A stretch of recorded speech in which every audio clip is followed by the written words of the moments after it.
नमस्कार, the news देख रहे हैं आप और मैं हूं साक्षी साहनी। एक बड़ी ही दुखद खबर है जो आपके साथ इस वक्त साझा कर रहे हैं।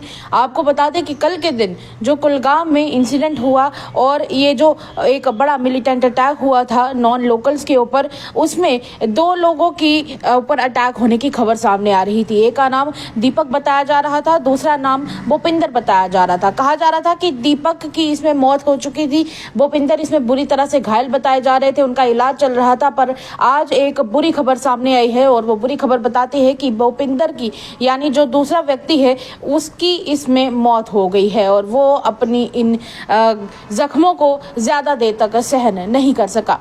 नमस्कार, स्वागत है आप लोगों का द न्यूज़ में। मैं हूं साक्षी साहनी। दुखद खबर एक बार फिर से आपको बता दें, जम्मू कश्मीर के कुलगाम इलाके में कल के दिन जो आतंकवादी हमला हुआ था और उस आतंकवादी हमले में 2 ऐसे लोगों को निशाना बनाया गया था जो जम्मू कश्मीर के नहीं थे। और ऐसे में जिनको निशाना बनाया गया था, एक का नाम दीपक बताया जा रहा था, दूसरे का नाम भूपिंदर बताया जा रहा था। कहा जा रहा था कि दीपक की तो मौके पर ही मौत हो गई थी, वहीं दूसरा नाम जो था भूपिंदर, उनके बारे में कहा जा रहा था कि उनको हॉस्पिटल ले जाया गया था, वहां पर उनका इलाज चल रहा था। और ये भूपिंदर और दीपक दोनों ही छत्तीसगढ़ के रहने वाले थे और ये यहाँ पर काम कर रहे थे काफी समय से। और इस सबके चलते आपको बता दें कि पाकिस्तानी टेरर ऑर्गेनाइजेशन TRF की तरफ से खास तौर पर, और कहा जा रहा है कि LET की तरफ से भी इसकी रिस्पॉन्सिबिलिटी ली गई है।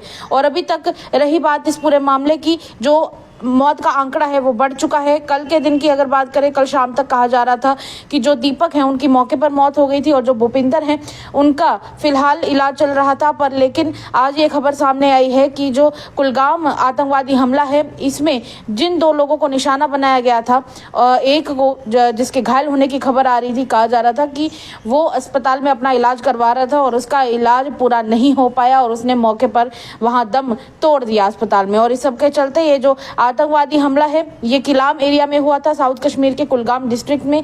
और इस सब के चलते जम्मू कश्मीर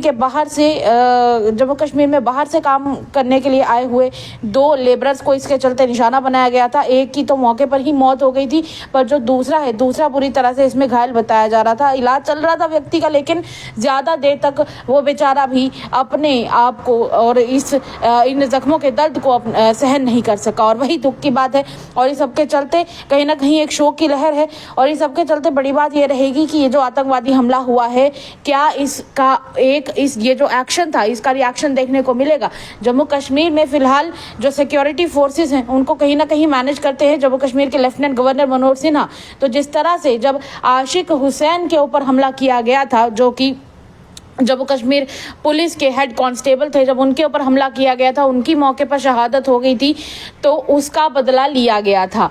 तो क्या अब इस सब के बाद ये जो 2 लेबरर्स को टारगेट किलिंग का निशाना बनाया गया है, टारगेट किलिंग की गई है एक तरह से, क्या उनके लिए भी बदला लिया जाएगा आतंकवादी संगठनों से? ये बड़ा सवाल इस वक्त अभी उठ खड़ा हुआ है और कहीं ना कहीं बहुत सारे सवाल उठ खड़े हो रहे हैं। पर दुख की बात यही है कि छत्तीसगढ़ के रहने वाले थे ये दोनों, दीपक और भूपिंदर। इनके परिवारों के लिए इस वक्त शौक का माहौल है, माफ कीजिएगा, शोक का माहौल है। ऐसा इसलिए क्योंकि कहीं ना कहीं दुख की बात तो है कि उनके घर वालों ने सोचा होगा कि उनके घर वाले जो है, उनके घर के सदस्य जो है वो कमाई करने के लिए जा रहे हैं, कुछ पैसा कमाने जा रहे हैं, अपने परिवार के लिए रोजी रोटी कमाने जा रहे हैं। उन्हें क्या पता था कि उनके घर के ये दोनों, इनके घरों के सदस्य दीपक और भूपिंदर घर लौट ही नहीं पाएंगे। एक आतंकवादी संगठन उन्हें अपने इन कायराना हरकतों का निशाना बना लेगा और ऐसा ही कुछ हुआ। दुख की बात है। खेद के साथ आपके साथ इस खबर को साझा कर रही हूं। पर चलिए, तब तक के लिए इतना ही। उम्मीद करेंगे